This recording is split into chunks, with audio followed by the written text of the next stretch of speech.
வணக்கம் ஃப்ரெண்ட்ஸ், நான் உங்கள் ஸ்னேக் சிவா. இப்போ இந்த டப்பாவில் பார்க்குற பாம்பு என்ன பார்த்தீங்கன்னா, இது பேர் ரசல்ஸ் குக்கரி. ஸோ பார்க்க அது உடம்புலாம் பார்த்திங்கன்னா நல்ல பாம்போட ஸ்ட்ரைப்ஸ் மாதிரியே இருக்கும். ஆனால் நல்ல பாம்பு இல்லை, நம்ம தமிழில் சொல்லப்போனால் இதை ஓலைப்பாம்புன்னு சொல்லுவோம். ஸோ இது ஒரு வகை விஷயமில்லாத பாம்பு தான். ஸோ அந்த பாம்பு கடித்தா நமக்கு ஒரு பிரச்சனையும் இல்லை. ஸோ இது தலையில் பார்த்திங்கன்னா நாகப்பாம்பு மாதிரியே நாம இருக்கும்.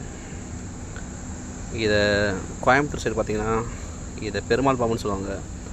ஸோ பாருங்கள், பெருமாளுக்கு பார்த்த மாதிரி அது தலையில் நெத்தியில் கரெக்டாக நாமம் இருக்கும். ஸோ இது ஒரு விஷம் இல்லாத பாம்பு தான். ஸோ அந்த பாம்பை பார்த்து யாரும் பயப்பட தேவையில்லை. இது யாரையும் கடிக்காது, விஷமும் இல்லாத பாம்பு தான்.